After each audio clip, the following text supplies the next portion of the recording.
Welcome, welcome, welcome. Welcome back to another interesting, hopefully fun and exciting episode of A Guide to Poor Parenting podcast with me, Jason. And me, Jennifer. Have a few drinks. And talk shit about our kids. Please follow us on Instagram at Guide to Poor Parenting, all one word, and Twitter and Facebook, Poor Parent Pod, although we still haven't posted much. Although Jennifer's just about to post something. I'm trying. Yeah. I'm going to the backlogs and posting the old pictures. Yeah.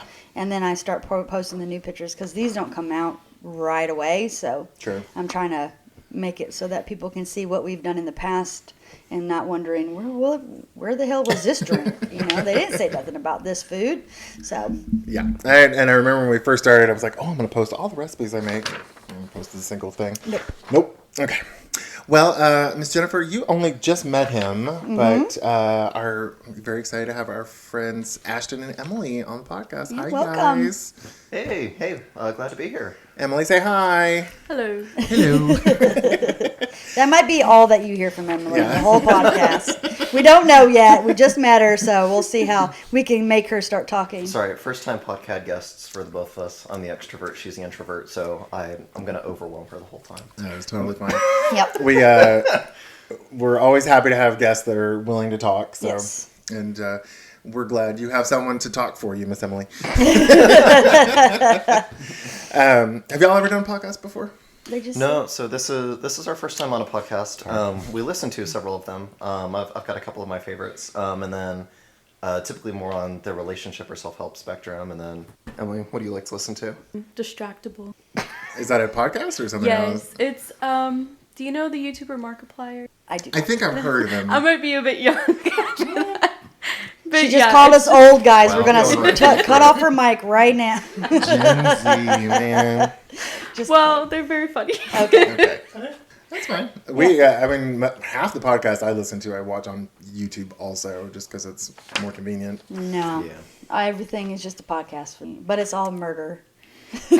I'm one of those true crime junkies that just love It's plotting my to death. listen to to listen to what to do and what not to do, just in case I ever have to do it. No, I'm just kidding. Yeah, no. Local podcast host murdered by his best friend. It would be more like listening to murder podcast killed their son, but not their best friend. Well, thank you guys so much for coming. This is a light and fun atmosphere. Parenting is hard. We're new parents ourselves. Like, we've only had our young ones for about 4 years, so Yep. we ain't all that experienced, Yeah, even if we are old. But what are we drinking today, guys? So we've got Cayman Jack margaritas and just simple sweet cocktail. There you go. We were walking around Kroger's today, go buy some, and Zane's like, "Do we have to go to the margarita store? Not margarita store, liquor store." And I'm like, "I don't think so," because they Kim and Jessica get them for shenanigans all the time. So I was like, "I'm pretty sure they're just at Kroger's," and we finally found them. Yeah, Cayman Jess, they'll only do the Cayman Jack, the Mojito and the Moscow Mule, because they've got like 10 different kinds of margaritas, Yeah. and so they go with a different vendor. But if I do drink at home, this is one of the ones I go to, because it's just cheap, simple, and sweet, and I only drink things that taste like candy. So, yep. You are in your 20s. Don't worry. Yeah, you are young. Yeah, this is your Zima. Yeah. I was about to say, it was right next to the Smirnoff Triple Black and all that stuff. That I'm was like, my jam back in the day. Yeah. I didn't drink this because it didn't exist, but Zima and Smirnoff Triple Black, it was just like super sweet malt liquor. And then in my mid-30s, I got it again just to try it. And I was like, what? Boop. It was so sweet. So sweet. This is tolerable to me. Yes. I cannot handle most super sweet drinks, but this isn't bad. Yeah. So I don't think it will probably... I'm not a huge margarita drinker, but if I do, it tends to be the strawberry ones because I don't know, like the agave ones are a little sweet for my flavor, and I don't like the lime. I don't know. This is not a podcast about how much I hate margaritas. This is a podcast about parenting and how awful it is. So, you two are the parents of one or two? Of just one. One. 3-year-old? Yes. Okay, well, let's roll it back. How did you two meet? Gee, so would you like me to tell that story, or you? See your perspective. Oh, okay. So Emily and I are actually high school sweethearts. We met in English class freshman year of high school. My mom 6 years ago? We've been together 9 years. Just teasing. That was a joke about your age. No, but oh man, it's hard to it's hard to realize it really was that long ago. But yeah, so long story short, Emily was like born and raised in that small town. My mom got married to husband number 2 and dragged us up there. And it was a rough experience to me. Until I met Emily. And that really did help a lot. That's not just, shits and giggles for a podcast. That really was a big turning point in my life. But yeah, so we started dating. So we started like flirting Christmas of freshman year because our English teacher, Miss Walker, thank God, she like just changed the seating chart.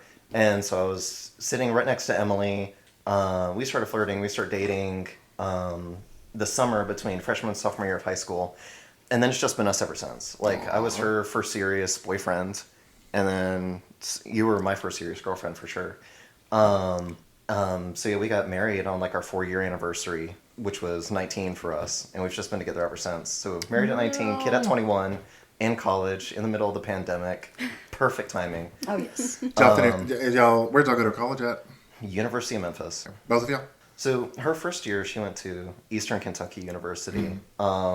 And then we got married, and it's like, well, we want to be together, so which college are we going to go to?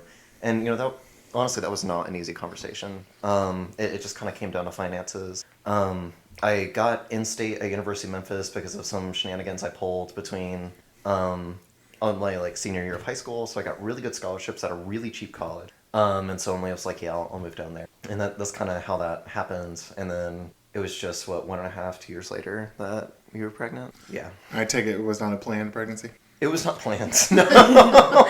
We didn't do much to prevent it, though. Well, right. We're just praying and hoping. Yeah, it's hard talking about this knowing that, like, hopefully people listen to it. We were not preventing it. So we knew at some point it was going to happen. But it was not like, oh crap, we're pregnant, what are we going to do? That was not at all. We knew it was going to happen sooner or later. It happened a little bit sooner than we were thinking. It's like, oh, okay. Those dice rolled a little bit faster than I thought. Well, for the record, I was very baby, so I think... You're also apparently very fertile. Yes. Well, I've been told since I was like 10 that I have birthing hips. So, Oh, yeah. me too. It's a great thing to tell a It is 10-year-old. really Very weird to have someone tell you at a young age, you have birthing hips. What the hell does that mean? I'm 10. I don't know nothing about Is that a common thing? And I my mean, it's family- happened like 20 years apart. Yeah. See, I was always appalled when she would say that to me. So to hear another woman say that, it's like, oh my God, what is happening? Yeah. No, with the person who's asking you or telling you this, a woman or a man? Oh, it was all the aunts. Oh, the aunties. Woman. Yes. Okay. At a like a Dillard's or a just random lady, not even family, told me, and I'm like, what the fuck? Yes, I have hips. They're from my grandma, but leave me the fuck alone. I'm 10. That is disturbing. I'm always amazed at the comments women get directed at, not just from men because those are awful, Yeah. but other women are just shockingly bold. And I'm like, I would never tell another man, oh, I don't even know what. I'm like, oh, You're you fertile. have big dick energy. I'm like, Yeah.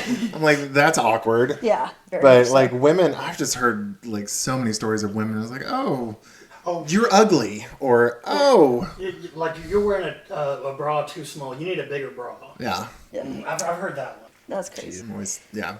But yeah, so like Emily, she really was like excited to have a kid and like really raised from a young point to like be around kids and love kids. I was a single child for many years. Not for lack of trying, but there's some fertility issues in my family, and I won't go into all that. That Apparently, it didn't affect you. well, yes, they did not affect me. But the reality is, like every attempt after me was wow. every single one. And so that's like that was hard on my parents.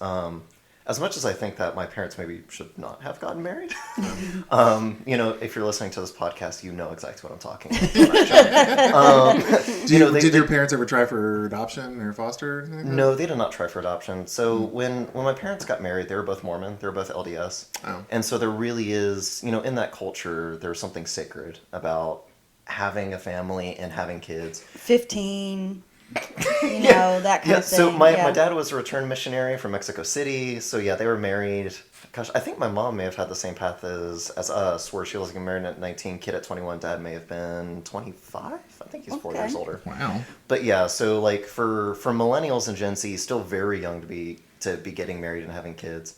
But so like my mother, I think she had me at 21. If she had waited another year, I would have, which is hard. Like I don't wish that on anyone, even if like that relationship may be strained. That's just cruel. Yeah. I hate that for anyone. But all that to say, what is my point? I was a single child for many years. How many? So my dad got remarried and had my first brother when I was 11, I want to say 11 or 13. Like there's a solid around 12 years of separation between us. And even then, like my parents were long divorced, different states. Like my relationship with my siblings is not your typical sibling relationship. Like it's not bad, but it's just it's not like full-blooded, lived with them. Yes. More like kinda- uncle. Jennifer's Yeah. 18 years older than her brother. Yeah, single So- child till I was 18 years old. I graduated high school, and then my mama decided I have a full-time babysitter, so here's a baby. yeah. Yeah. Yeah, so it's just, we just came from very different backgrounds, and like I think parenting was overwhelming for my mother. I mean, of course, like she was divorced. I would not say single mom though, just because there were a number of marriages. So she was really a single mother. But it is hard being a divorced her, right? Yeah. And so we came from very different backgrounds. We didn't end up having the kid. No going back on that. No going back, but we don't view it as a mistake though. It's not like, oh shit, what are we gonna do now? Right. It's like, you know what? It happened. We were expecting it to happen. What are we gonna do now? Like, what is the next step? Not Right. like, oh shit, what are we going to do to manage this crisis? But like, okay, we need to change. But how? That was something that even Emily, like preparing for kids from like, how are we going to change? And a lot of things caught me by surprise. Did y'all? So y'all were 21. So you had been like end of college by that point. Yes. For both of y'all. Yeah, so Violet was born a couple weeks after we did our finals for junior year of college. Okay. Were y'all both able to finish college? Yes. Oh, that's awesome. Good Yeah. job. I mean, you just hear in a lot of parents like that's a lot of It's stress. too much. Yeah. Yeah. Oh, So- I mean, there were many tears. Well, Yeah. actually, he was in engineering school, so it was a lot for him. But COVID happened right when she was born, because she was born May of 2020. Oh, wow. And that was right before the hospitals and everything locked down. Yeah. So Which honestly kind of a little bit. But all of my courses were thrown online. I was an elementary school major, and because of COVID, I did not want to student teach that last year. Yeah. So I just switched to child development, and, she slept and I did work, and it really wasn't hard. So she was a good baby. Ish.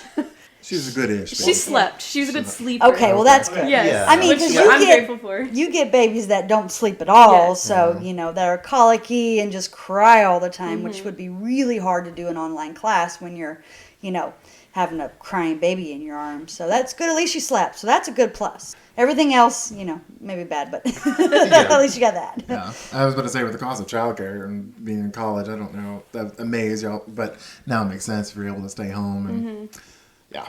Yeah, that was big. If COVID had not happened, and so you have the transportation concerns, I really don't know what exactly would have happened. Because, Emily was planning to move to early childhood development kind of already. It's just things got accelerated. But yeah, if we had to do transportation, regularly switch off kids instead of we're just kind of both, unless I need to be in a lab or something. Yeah, that I really don't know what would have happened. So yeah, COVID. I feel like weirdly we came out very, very ahead. Because a lot of my friends who are college students got absolutely screwed during COVID because they didn't get any of the stimulus. They were still young enough that their parents were claiming them as dependents. But Emily and I, we got married at 19 for many reasons. We had been together 4 years, and we were like, yeah, we're gonna try and make this work for a very long time. Right. But there was a big financial component of why did you get married at 19 rather than wait until you're done with college, which is what a lot of our peers did. Insurance purpose. Well, I was a Just student. kidding. I didn't have insurance. Yes, that's true. But, He went to the clinic on campus Yeah. where another student looked at you. yeah, but what ended up happening is we were both broke in real life and on paper, which is great for the FAFSA. Oh yeah, that's true. But then COVID happened, and the government looked at us and said, oh, you're not dependent. So we got all of the normal stimulus and all of the college student stimulus that came later. Because the politicians were like, shit, the college kids are pissed at us now. Yeah. I was about to say, and you probably got all those because you were broke as hell. My daughter is broke as hell, and she got a crap ton of stimulus because she Yeah. had 2 kids. And you got a pretty good return that first year when you had Wesley and the COVID hit. Yeah, I don't remember how much it was, but yeah, it helped. Everything helps. I mean, Yeah. we had got a PEBT card from the school for reduced lunches because all the schools in this in Huntsville, I guess, are on reduced lunches still because they didn't use all of their COVID money. So Doesn't shock me. every once in a while, they'll just randomly put money on that card still, and I'm like, okay, thank you. I'll take that $120 and go get some groceries because groceries are expensive. Yeah. Yeah. So it was, like Emily and I, and we never tested positive for COVID.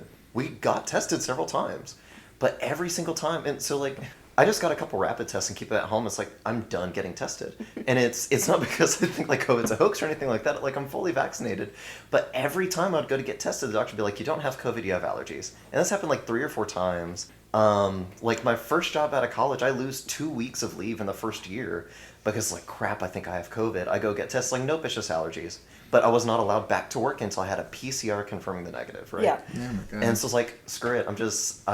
I'm going to trust the rapid tests. I know that they have like a false, or a high false positive rate or a high false negative rate, whatever. I don't care. I can't lose any more leave.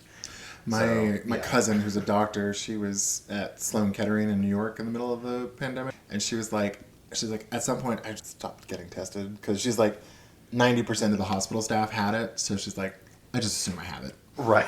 It's like if I, it's like everybody in this goddamn hospital has it, so we're just gonna assume I have it and move on. Yeah. I'm so jealous because we got it. It started in 19, didn't it? Was that when the pandemic started? 2020. 2020. We got it in October. She's had long COVID for ever since then, so Yeah. she's had nonstop headaches, and I actually went in the hospital with it. So Oh, geez, nurse. Yeah, we had 3 times we've had it. yeah, we had it 3 I've times. I've only been diagnosed that once. Yeah, I've had it 3. Yeah. We're trying to keep the cat out of the snacks. It's not fun. I mean, the first time it was just weird not being able to taste or smell anything. Like I kept putting hot sauce and a whole bunch of shit because it's like Just seeing you if you can't could. taste it. So so you take a bite of something, it was like burning your mouth. You're like, okay, that's a sensation I've had before, but you're not really eating because you can't taste what you're eating. So it was really Right. weird. Yeah, and I don't know. Kim and Jessica got COVID 2 weeks ago or 3 weeks ago now from shenanigans. That sounds And, about right. Yeah, like his dad and stepmom got it, and everybody's catching it again. Yeah, there's some new variant, and I think they've released a new vaccine for it. That's supposed to be a single-dose vaccine. I may look at getting a booster for that, but I just changed jobs and everything. So first I got to see, like, do we have an on-campus clinic that'll do free flu shots and COVID shots and do it that way? Well, you can get, I think, a free flu shot at like CVS, Walgreens. They'll do your flu shot for you. Yeah. My work actually does it in office, so we just leave our desk and go upstairs and get our shot and then go back to work. Yeah, that's how I was. I used to work for Dynetics, and Okay. then left there. Where are you at now? I'm with Parsons. Oh, okay. I've interviewed with Dynex a few times, but never went through. So, Yeah, that was probably good. well, I heard before they got bought out by Litos that they were a really good company. Was that not true? Well, for our community, Dynetics was not a safe place. No. So, I don't... how much do you guys talk on the podcast about that stuff? Talk about, we have our most listened to episode at this point is 36, so you just say because no one's listening. So essentially, what I'm trying to say here is Dynetics is not very friendly. And old guard Dynetics was much worse. Okay. New guard Dynetics is better about that, but yeah, that's a whole set of drama I'm just not going to get into. But essentially, the integration is going rough, and they're losing talent because they're not compensating well, and the end going poorly, and everybody's just like, I'm tired of this like slow burn. So yeah, I'm much happier with Parsons doing the exact same work. Okay. Good. But yeah. Okay, so back to babies. So if you're 21, junior year of college, You were able to go online, both of y'all. So Yeah. what was so y'all would have graduated, and then Violet would have been a year, Yes. Yeah. and then how was it transitioning to the workforce with a 1-year-old for both of y'all? So Emily's actually stay at home. Oh, okay. And we, like for very non-traditional people, we have a very traditional lifestyle. Like we are extremely straight 1950s passing, right? Yeah. Well, I mean, you've seen me at shenanigans where I open up a little bit, but like at work, it's like I can very much be straight passing. But for I think there was kind of a rough transition there, but getting out of college was great for us. Like things got so much better. Did y'all move here right after graduation? Yeah. Okay. So Dynetics was my first job out of college. And yeah, so I did my finals, and then 2 days later we moved. Oh, wow. Yeah, so like Emily didn't get a full graduation. I don't think I did either. She got like a slide and a PowerPoint on a screen. I think Oh. I got that same thing. I just didn't look at my slide. Right. I may or may not. I can't remember. But yeah, so we graduated. I was like, yes, I can finally get out of Memphis, and I left. Yeah. I had a really, I had a weird interaction with a couple of my professors my senior year of college. And well, I'll keep this short so we can like get back to babies, right? But my senior year of college, I was in like my senior design course, and as part of that, we had to interview some staff members. And I interviewed 2 faculty members at the same time. I will not name them. But the interview was both where I got this weird question and how I got a reference to Dynetics, which got me that job. But there was one professor at the University of Memphis who was a member of a minority group, and he looked at me dead in the eyes over Zoom, right, because it's COVID. He was like, I would like to invite you to become a minority and join our master's program, since I would be the like only white American male. And I looked him dead in the eyes, like, I don't know how to respond to this. Because, like, does this not feel inappropriate to you? It feels inappropriate to me. It feels like you're trying to recruit me into the master's program, but suddenly I very much do not want to be here. And also, and by the way, I didn't want to be here anyway. So it's like... Is Memphis a historically black university? It isn't. It's not an HBU, no. Oh, okay. It's a public university. Just across the country, a lot of STEM graduate programs are predominantly... like South Asian and Southeast Asian. And I have absolutely no problem with that. Like, that is not what this is at all. It's just that where they do come from other cultures, some of the American professors do struggle to relate with them and get along with them, and like even just language barriers. And so some American professors, whether they are Asian American or African American or Caucasian American, if they can find an American undergraduate that they like, it's like, okay, we have a cultural similarity that's going to make it easier to get along, and I did well in school. So they were trying to convince me to stay for a graduate program, Oh, okay. but I didn't want to be there. And they could tell that, so they just, that was a very long, awkward conversation with both professors. Only one of them made the you would be a minority argument. I have no idea why he was going for that angle. I truly have no idea why he thought I'd want to do my master's degree because I'd be a minority. I don't understand that logic. And then the other professor was like, well, here's the thing is, if you go into the workforce, you're going to get stuff. And then you get addicted to stuff. And then it's hard to go back to True. school. It's like, do you mean an apartment where the walls aren't cracking? Yeah, that's some important stuff that I want. I'm leaving school. So yeah, awkward conversation, but I got my job. Anyways, like back to the point. I feel like getting out of college actually helped with the parenting. That's when I started to really do a lot of self-healing. So, you know, like, I mean, this is a podcast about parenting, and I feel like it's important to be important and honest. Parenting was extremely hard for me. And, like, there was a lot of things happening in 2020. I had been in therapy for years trying to get a handle on an anxiety disorder that I think I'm just now coming out of. And really, I've got a handle on it. It's not a disability anymore. I've got this under control. But with Violet being born and then school happening and COVID, it all, like, hit the fan. I went on antidepressants for the first time in my life. And like to me, that was like the last that was the straw that broke the camel's back, right?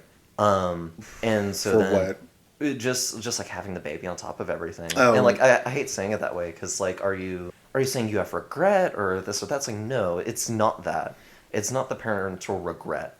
It was just burnout from everything happening at once, Well, and that's a and having the lot. baby right, and the baby happens. Like I've been trying. My But at this point, I need something to take the edge off so I can regain self-control. So I went Right. on a low dose of an antidepressant, like the lowest that I could get to give me my self-control back. And I'm just now weaning off that. I'm down to like 2.5 milligrams a week of my antidepressant, which for those who are on it knows like, oh wow, that's a good stepping stone. I'm Right. hoping to be done this December.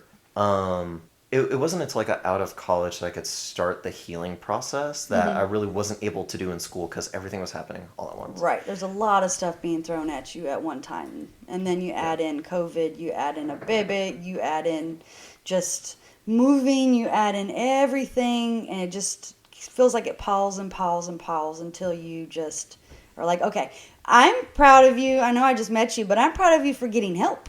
Yeah. For not, trying to, I'm going to be a man about it and just, do that thing. And, Oh, and no. doctors are bad and all that stuff. That you actually were like, okay, I need to do this to be the best person I can be. Yeah, so masculinity's never worked for me. I mean, listeners cannot see me, but like I do not look like a masculine man. And people who interact with me for more than 30 minutes are like, yeah, you're not. Like, you're male, but you are not a man. And it's like, great, that's exactly what I want to hear. So I abandoned masculinity a long time ago. In fact, I distinctly remember. So when I moved to the small town where I met Emily, but like before I had met her, first day, 8th grade year, middle school, small town Kentucky. I'm at lunch and this girl comes walking up to me. And I'm like, it's a small town. I'm new, so I'm the hot stuff, right? Which apparently, I don't know. I don't understand that. But she comes up to me and she's like, hey, I hear you have a sexy voice. I did not say another word the rest of the day. And that's a personal problem, like why I get so easily offended when people just hit on me without knowing me first. That really offends me. But the small town guys looked at me and it's like, dude, she was coming on to you. Why didn't you hit back?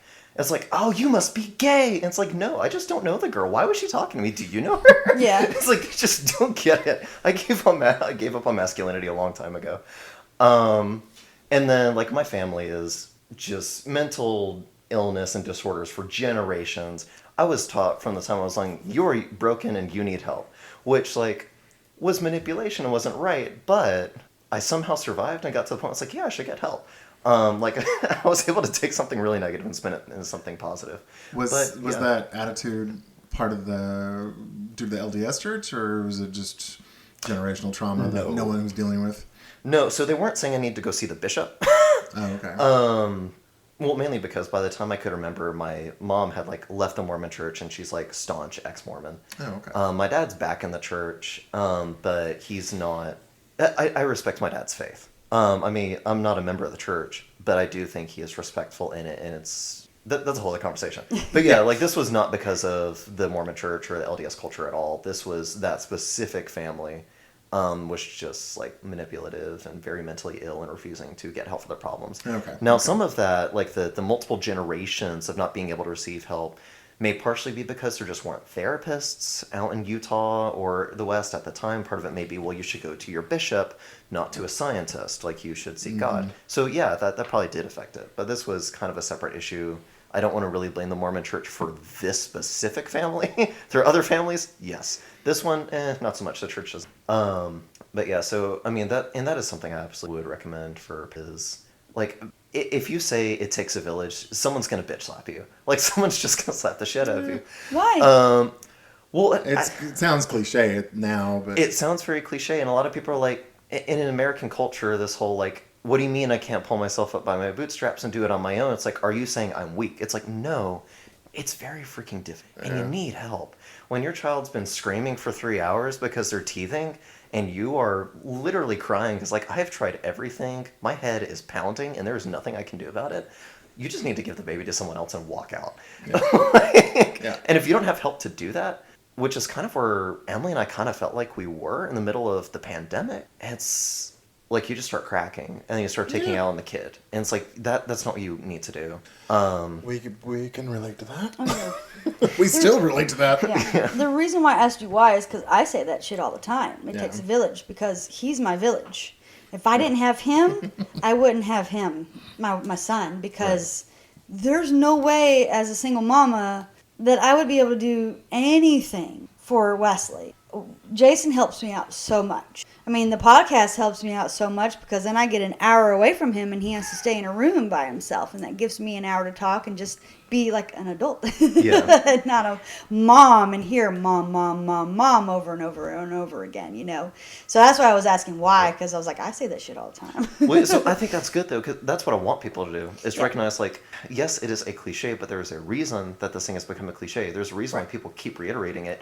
You need to take it seriously, and especially You need a village. Yeah, like you need to take it seriously. And I think one misconception I hate about that phrase, though, just coming from my own kind of torn family background, is when people hear like you need a village, they immediately think about their family. And what I mean in this case specifically is they think about who are my blood relatives. Right. Oh, yeah. And it's like, well, what I really wish people would think more about is what is your chosen family? Yeah. Yep. And people who maybe are outside the queer community or outside like black communities, they, like when I say chosen family, they don't really understand what I'm referring to, like this whole cultural concept. But so I'd really invite anyone who hasn't heard that term to really dig into it, especially in African American communities or queer communities. I think is it called the ball scene? Yeah, the balls. Yeah, The balls. I think. Yeah. Yeah, I think the ball scene is one who really popularized, like, who is my chosen family? Yeah. These are the people who I have chosen to call family. We have made an agreement. We are going to support each other. Yep. That's what you need in your village. It's not like, do I have 10 blood relatives who live within a mile of me? Yeah, seriously. It's, do Well, I have... for some people, that's all they have, though. Right, and if that's all you have, then you try and make it work. But if that's... My fear is with people like that, if they're like, crap, this is all I have, there's a reason they don't want those family involved. Yeah. And that's something you should listen to.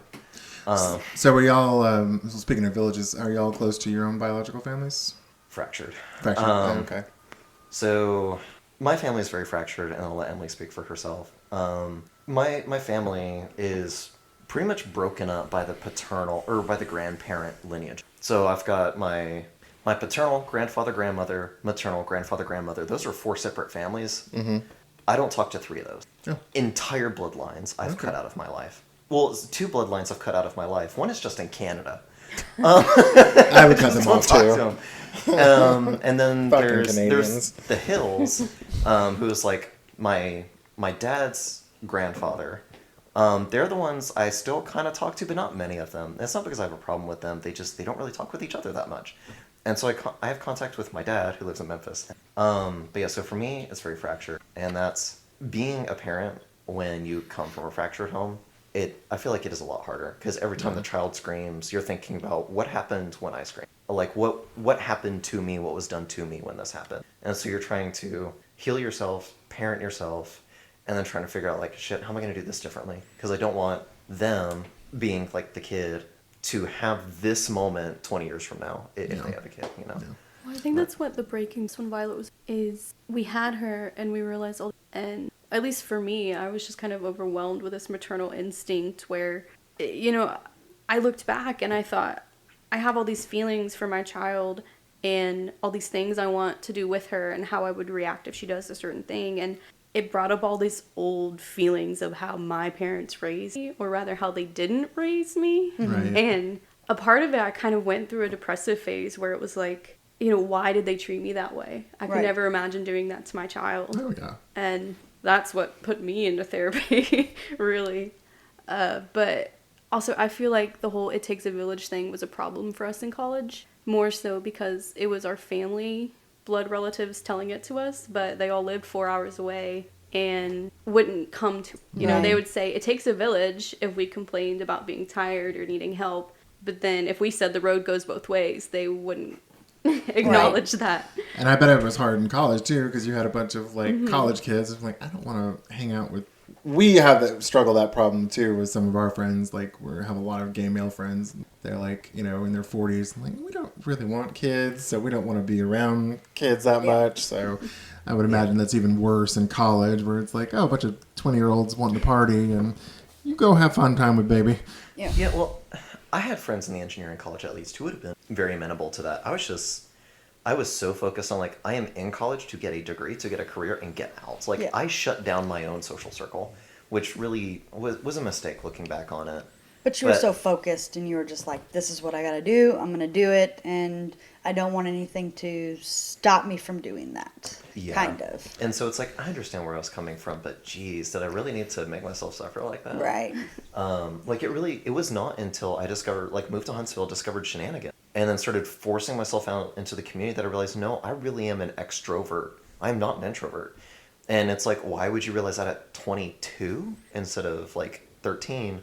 Because I was raised by my mother and her family, where it really was more of an introverted family. I was like, this is how we all are. You need to be like this. Yeah. And it really was kind of like, here's the mold for a dean, and you need to fit the mold of the deans. And then once I kind of got out on my own and came here and got to shenanigans, it's like, wait a second. No, I'm an extrovert. I'm a highly sensitive extrovert. I've been reading a lot of Elaine's Aaron, Highly Sensitive Person, which is actually something I hope to talk about today because it had a lot of impact on our parents. But it was not until 22 that I realized, like, I'm an extrovert. But it wasn't until I like got out of college, went from working 60-hour weeks to 40-hour week. Love being a government contractor. And was like, I have time to just be social and make friends and really discover the side of myself. I think it was it was because definitely. we were very isolated when we moved here, and we had both kind of shut ourselves off any kind of friend in college because we knew, like, we were teenagers and we were running away, and then we were like in college and we were running away because Memphis do not recommend. Yeah.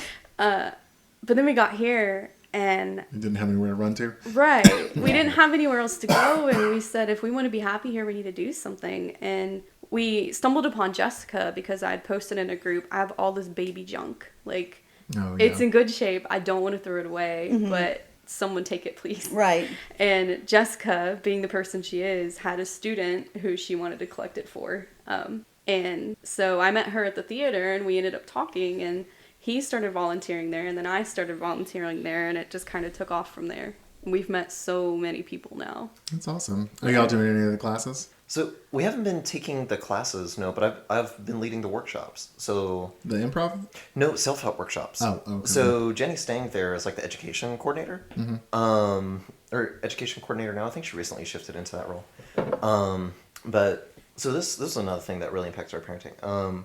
A year and a half ago, we bought our first house, and weirdly, that was actually the worst point of my life. And it's because I, like so many young Americans, was taught that if you get a degree, get a good job, buy a house, if you can do all that before 25, like, you're a prodigy and you're off to great success, you'll be happy. So I did it. I got an engineering degree. I started working for the government. I had this great job. I'm getting security clearances. I get a house. Where's my I'm happiness? not happy. Yeah. I'm not happy. And, like before, like there's some external stress that's bringing me the anxiety, depression. But this one is completely self-imposed. Yeah. It's my vision of my life. I did it, and what happened. Also one of the best failures of my life. Because I had to fail that hard to realize I was that wrong, and then to figure out, well, what did I miss, right? So about a year and a half ago, I started trying to delve into, okay, here was my model of happiness before, completely wrong. What are other ones? Not necessarily what is the right one, because I don't think that's the right question, but like what are other models of happiness, and what do I think will work for me? So I started really digging into positive psychology, which is, like, it really is the scientific study of well-being and flourishing, like across cultures and across people. What really seems to truly make people happy in a healthy way and for the long term. So I started reading researcher Martin Seligman and books like Authentic Happiness and Learned Optimism. As much as I love Seligman, he gets a little bit full of himself in his later writings, and he starts like stroking his ego a little bit. So I'd recommend his earlier books rather than his later books, which are essentially just autobiography. It's like, oh yeah, here's how I like fix the world. But that led into so many things. So I started studying learned optimism and learned hopefulness, gratitude from a whole new perspective. And then recently, so I'm leading an overstimulation workshop at Shenanigans tomorrow. And the reason why I picked that topic, the overstimulation, is because it's something I've been struggling with ever since Violet was, and it was something I recognized then, but didn't know what to call it. And it wasn't until recently that I started to recognize, I think this is it. Can you give us a 5-minute, like a Yeah. 10-second synopsis of what you're talking about? Yeah, so essentially overstimulation is just when you feel overwhelmed by your inputs. So like burnout is when you have prolonged or repeated stress. That's not this. It's like there's too much happening, like a kid's birthday party. Too much damn noise, too much sugar, like too much lights and flashing noises and activity, and you just want to shut down, you want to scream and escape. You want to run away. That's what I'm focusing on. But what I noticed is I would get overstimulated weirdly fast with Violet. I quickly noticed screaming is a big trigger. Wonder where that came from. Jennifer, tell us about that. So, I have ADHD, leave me alone. well, yeah, so people typically think overstimulation is unique to people who suffer, or not suffer from, people who have ADHD, autism, or who are diagnosed highly sensitive people, which is a label I've been studying very deeply lately. But like everybody struggles with overstimulation at some point. There are just some populations that are very vulnerable to it. I've Yes. realized I'm in a very vulnerable population. And that made it really hard parenting at first because the moment she screams, I just want to escape. Right. And it's taken years to kind of build my tolerance. Yeah. And thankfully Emily is a much better parent than I am and has a higher tolerance for that. And she's a very good like spouse and partner. So she's been patient with me and helped me get to a point where it's like, okay, you're a passable husband now. Those are his That- words, that's not Yeah. mine. That's a self-inflicted label, 100%. But yeah, so the workshop tomorrow is just like, what is overstimulation? How do you recognize it, prevent it, recovery, and all that. Sorry, that was more than 10 seconds. That's okay. But Where do we I where do we saw- buy tickets and what time is it? Yeah. it's free. So I do all of these for free. I'm just fucking because Jennifer needs to go because she gets overstimulated pretty quick. Well, I saw And Zane. a meme or something on the Book of Faces, and it was talking about a mom, and it started out, "I'm not mad, I'm overstimulated." Yeah. There's mom, mom, mom, mom, mom. I have to take care of everybody and everyone. There's no time for me. It's always somebody needs something. Mm-hmm. And I was like, well, that makes sense because when you get overstimulated, you can come across as mad Oh yeah. because it's just like, oh my God, I just need 2 seconds to pee, please, because why are you talking to me while I'm peeing? You know, that kind of thing. And so, you know, you do, I guess, come off as mad and it's just too much all day. I totally agree. We had our granddaughters, we had 2 younger granddaughters. We had them for a weekend, and by the time I was done with it, I was like, I don't want to be touched. I don't want anybody to talk to me. I just want to be left alone because I am a slow burner. Like I think I'm probably more like Emily. I like screaming doesn't bother me too much unless I'm kind of hyped up, but I don't get hyped up super quick. But when I do, I'm like, oh, I gotta step away. But yeah, that last weekend we had with girls, I was just like, oh, Jesus Christ, leave me alone. Don't touch me. yeah. Wait, and so that's what I noticed is, like, in general, I'm not an angry person. And especially, like, with my medication, it just kind of killed anger, which is lovely. I love that it killed that emotion. Like, as I wean off the medication, it's coming back a little bit. And it's like, okay, time to practice some anger management skills. But, like, typically I'm not an angry person. But I get overstimulated, and suddenly it seems like I'm furious. And it's just like, nothing else in life makes me angry. Why do I experience this one emotion that I rarely experience so strongly? Even though it's like, typically with anger, there's typically a sense of injustice. And when I look at it, it's like, there's no injustice. That, like, labeling this emotion as anger doesn't make sense based on my, like, understanding of anger. I'm not noticing an injustice. They're not offending me. It's like, what is happening? And it's just, I'm very sensitive to sound. Screaming is a huge emotional trigger for me. And I'm sensitive to touch. So when I've got a toddler who is kind of a physical touch, love language child, who talks a lot and likes to shriek, Yeah. wow, that's all of my triggers right there. I've got to figure something out. Yeah. What about you, Miss Emily? Oh man, I'll admit there are some days I've taught my toddler to scream into a pillow because I also needed to scream into a pillow. But I've grown up around kids my whole life. You know, I'm really, really good with them. I can have a room full of 30 kids and handle that better than I can have a room full of 2 adults I've never met. I can do that. That's true.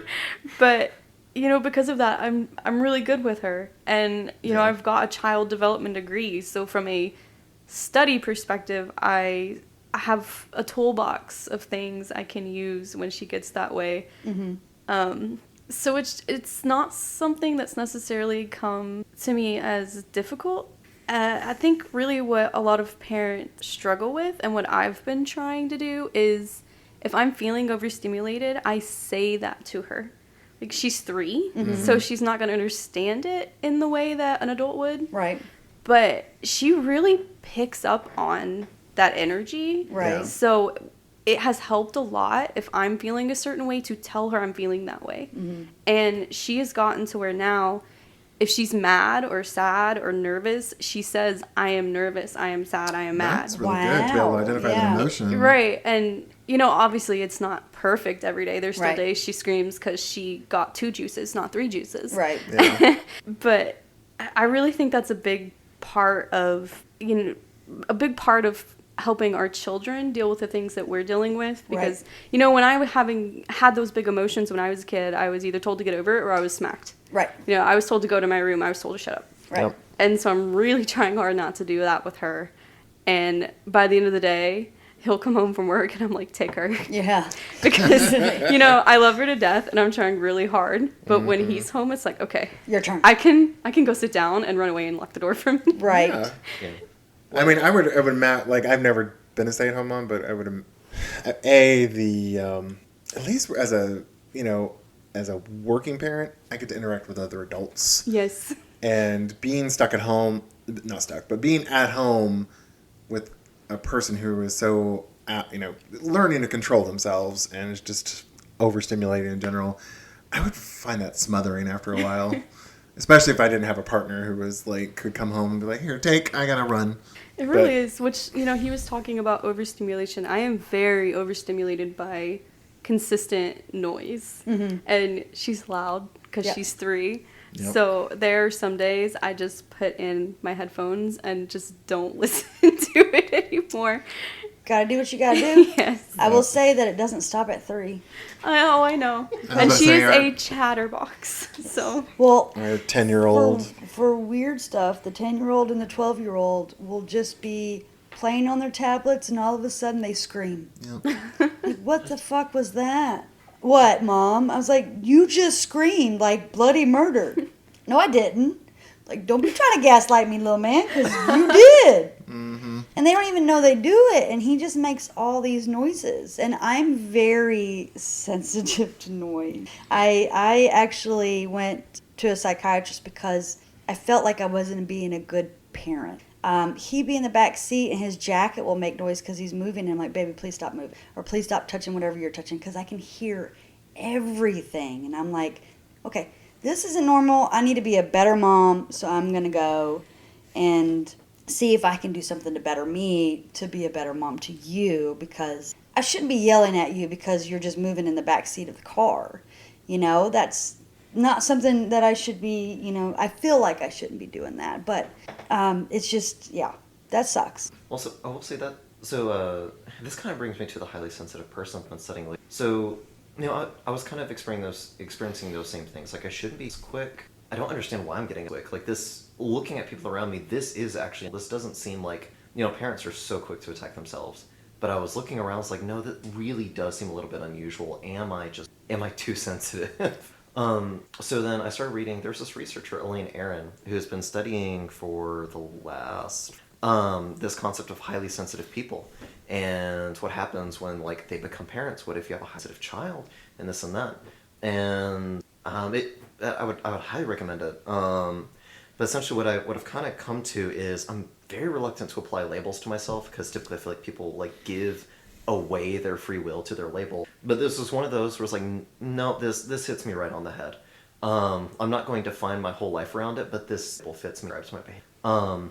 And so I start studying it and realizing, a lot of these behaviors that I couldn't explain, they're explaining, this makes sense. And then I look at Violet, and it's like, wait a second, you act just like me. Oh shit, you inherited this from me, didn't you? So, honestly, that's been one of the best things for me recently in the last few weeks. Emma and I did have a hard conversation a few weeks ago where she was like, I understand you're frustrated about something you've got to work. Mm-hmm. And so I tried just kind of coming at things with fresh eyes and resetting a little bit. And this is one of the things that helped. I started to notice, there are these things I struggle with. And then we started soccer recently. And so I'm able to watch Violet interact with other people from afar. I'm still there, I'm on the soccer, but I'm able to watch her interact with other kids and other adults. She's not overstimulating me, so I can really think about her. Right. And be compassionate for a second. And it's like, oh, holy shit, you're just like me. Like, you are acting these ways, sometimes that irritate me because you're doing the exact same thing I do. And honestly, I think that was a breath of fresh air into our relationship. It's just kind of looking at the kid and finding just some shared things. It was like, yeah, you are my kid. There are some ways similar. There are some key ways we're really different. There's some key ways we're really different. But there are some ways we're similar, and trying to find that and really lean into it and be like, okay, let's work through this together. And then as I understand myself better, it helps me understand her better, and then understanding her better helps me understand myself better. Where was I going? I don't know either. Highly sensitive people. Well, I did. Yeah. Did you have a question, Jay? Well, I was going to ask, what was the label that you... did you say- HSP, highly sensitive person. Like, that is the label that itself. is the label. Okay. That's Yeah. where I was like, I was waiting for you to say it. And I'm like, I don't think maybe I missed something. Sorry. No, the label there is highly sensitive I person, gotcha. HSP. And where I was going with that is what Elaine recommends is, like, how do you help highly sensitive people and highly sensitive parents? Is one, recognize, just accept that you are sensitive. Yeah. And, like, you got to remove the shame from it and just recognize, like, this is going to happen. They've proven that with the high sensitivity thing, it really is genetic. In the moment when you're overstimulated, there is not much you can do. It's not much of a mind over matter situation. You can do a ton of prevention, and prevention, like an ounce prevention, is truly worth a pound of cure for overstimulation. And there are definitely ways to come down from it, and you've got to learn that. But in that moment, it's just like, crap, I'm there. I'm going to go use the bathroom. Bye. It's like, I'm going to go take a 10-minute break. But in her things, like, recognize it. Just say, like, yes, I am sensitive. I need this. It's going to happen. And it's not a discipline issue. With this, it's not a discipline issue. There are other conditions where, yes, it is discipline. With this, not so much. So recognize you're sensitive. Maybe recognize your kid's sensitive. And then just realize, okay, this, like, it's nothing to be ashamed of. But it is something I need to kind of work around and accommodate, right? So, like, for me, like, I'm highly sensitive to noise. I've got a toddler that screams. I can't yell at her when she screams. What am I going to do? Noise canceling headphones. Noise canceling headphones are a great one. Yeah, so you can either get, like, gun range earmuffs, whether or not you own guns. Like, I personally don't. But, like, I still have gun range earmuffs because they're great for work, too, when I want people to, like, leave me alone. Right. But another thing that I think is actually maybe better is concert earmuffs. Or concert earplugs. Yeah. So if you look up, like, concert quality earplugs on Amazon, you'll find these, like, little insertables that have a little filter in them. You can still hear clearly, but everything's dampened. So if something like screaming is a huge trigger for you, you immediately cut like 20 decibels out of that sound. Oh, wow. It's like, okay, it's a little bit easier to handle now. So if you don't like things in your ears, yeah, that is definitely a problem. But, you know, like, it's like having your PPE. If you're a firefighter or in a lab setting or whatever, like, having your PPE for stimulation is one of the things I'm going to recommend in the workshop. Like, I have no vision problems. I wear glasses almost all of the time. I've realized I'm very sensitive to computer lights. I wear sunglasses when I drive. Like, we're surrounded by really bright, intense screens. Wearing glasses where it reflects a little bit of that light at the end of the week makes a difference for me. So that's one big thing I recommend for, like, parents with for highly sensitive parents, or for very stimulating children, whichever way you want to look at it, is have your PPE if it's the earmuffs or, like, concert earplugs, so that you can still hear them, but they may have to get a little bit closer and it's going to deaden that noise. Right. May also teach them to stop shouting from across the house. It's like, sorry, I've got earplugs. You have to come to me, look me in the eye, and then communicate. Yeah. Oh, God. Good luck with that. They'll just get louder. Well, yeah, but How's that? Good luck with that. yeah. That'll last for a little while. Yeah, but then, you know, like, something Emily did say, though, that I really want, like, the way I started dating was very, very weird. I picked Emily because I thought she'd be a good long-term partner.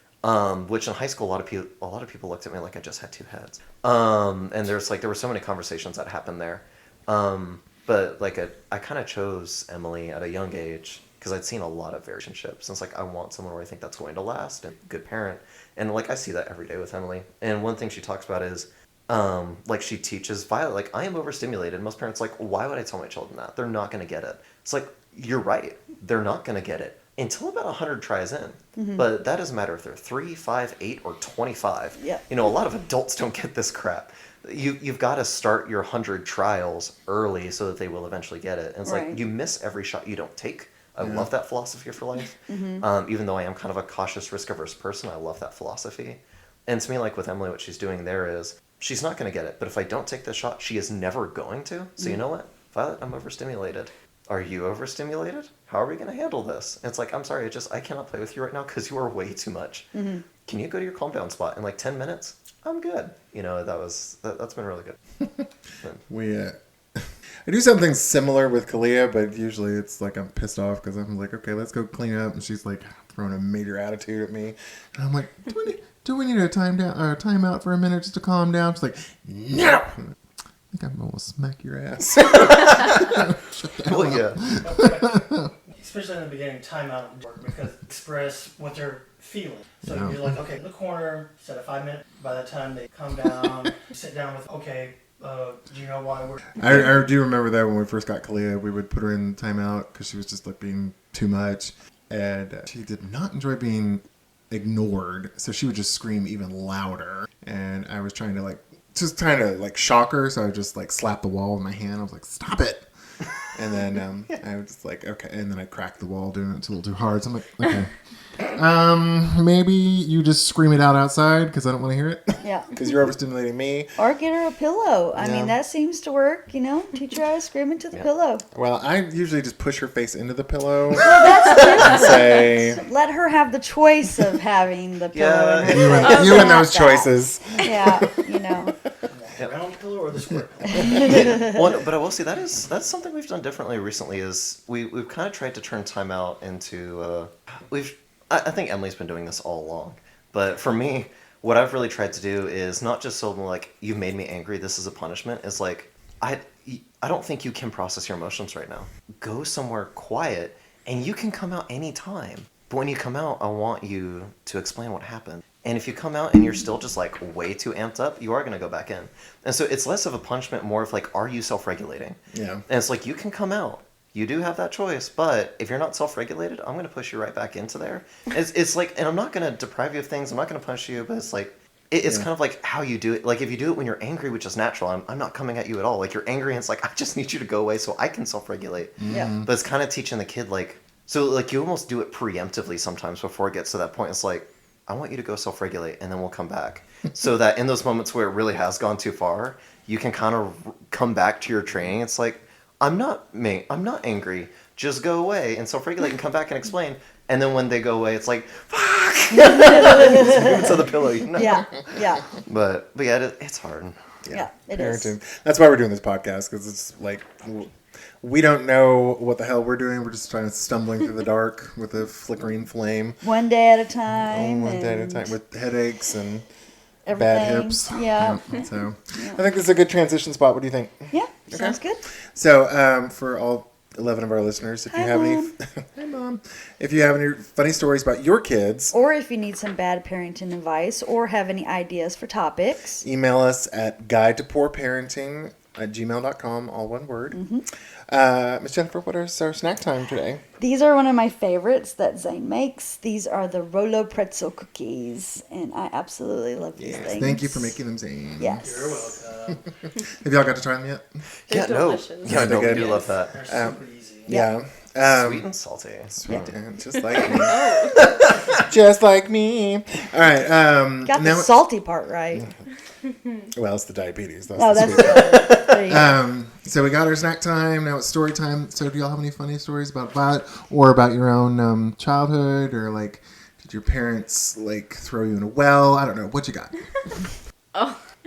Well, just today, we were at a hair salon.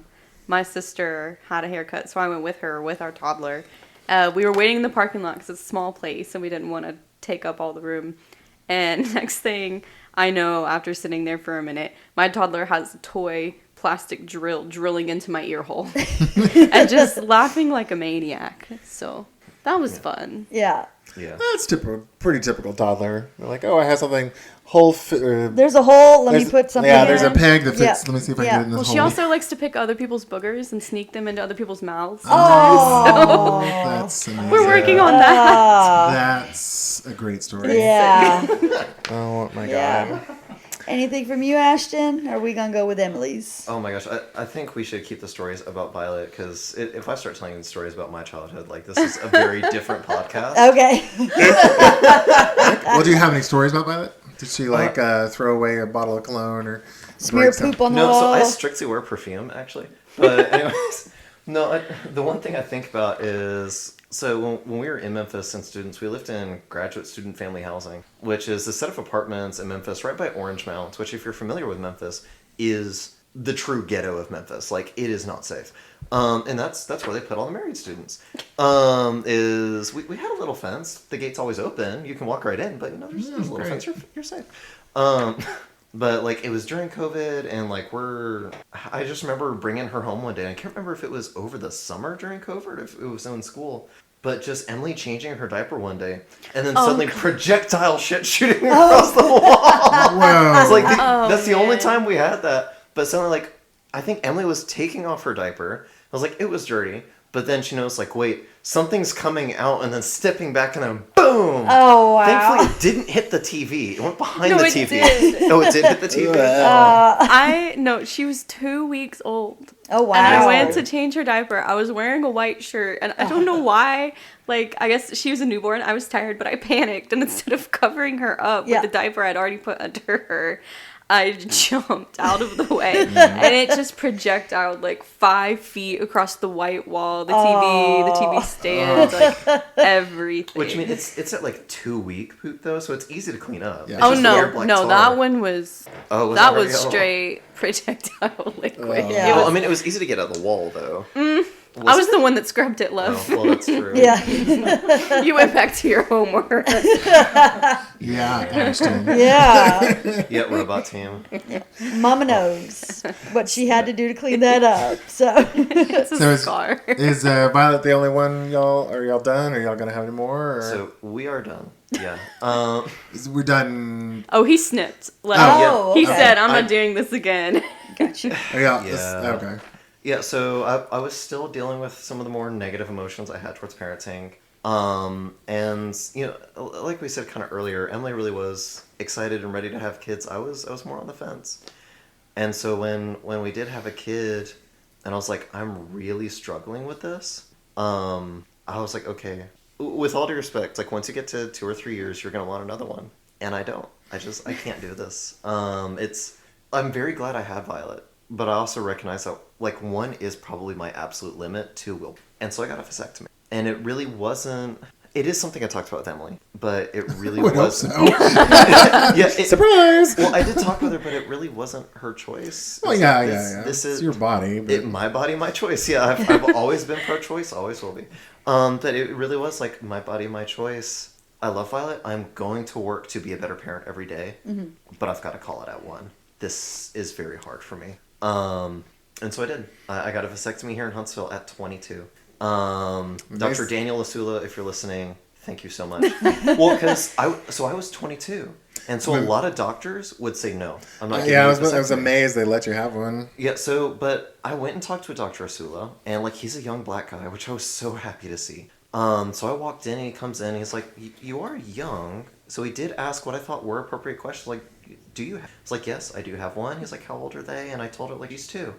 And like, we did go through some questions, but like, it wasn't a litany. It was nothing like what they make some women do, like pre-abortion screening. Oh, yeah. But it was, to me, it felt like fair questions. He was like, "You understand this is permanent. People will tell you can reverse it, and that is technically true, but there is a high failure rate. There is no guarantee. Yeah. This is permanent. Do you understand that?" I was like, "Yes." "Okay, let's schedule an appointment." And he was like, "You know what? Even if I disagree with it, it's not my place. You have the child. You decided it's not for you after a couple of years. Okay, this is your life. I'm not in control of it. Let's get the surgery done. Let's get it done right. And let's get you out the door." I love Dr. Asula. I would absolutely recommend him to anyone in Huntsville at Huntsville Urology, right? But in the middle of my vasectomy, because I was not put to sleep, it was just like numbing. I was having a conversation with him and the nurse, which is such a weird experience. And Dr. Asula was like, "Yeah, I don't see why anybody would decline you." And the nurse openly said, like, "Yeah, this doctor, and this doctor would have openly declined him and laughed him out the office." He was like, "Why? It's not our place." Yeah, I've heard way too many stories about women being denied Tubal ligations, yeah. And you know what I'll tell you? So, yeah, so typically a lot of men are just like, "No, you need to get a tubal ligation. I'm not going to get a vasectomy." And to me, it's like, okay, here's my vasectomy story. I scheduled a vasectomy. The whole thing cost maybe $150. $100 of that was optional because I wanted laughing gas, just in case it hurt more than I was expecting. There was one moment in the whole experience where I was like, ow, that kind of hurt. But it was one quick moment. He warned me about it, and then it passed. So it was one quick moment, less than $150. I'm in and out in an hour. I got a cake with a sperm on it as like a joke. I get like a gallon of Chick-fil-A lemonade. I'm kind of out of it for a couple hours because I did have the laughing gas in my system. You're sore for a few weeks. Like it was such an easy surgery. Yeah. That has worked.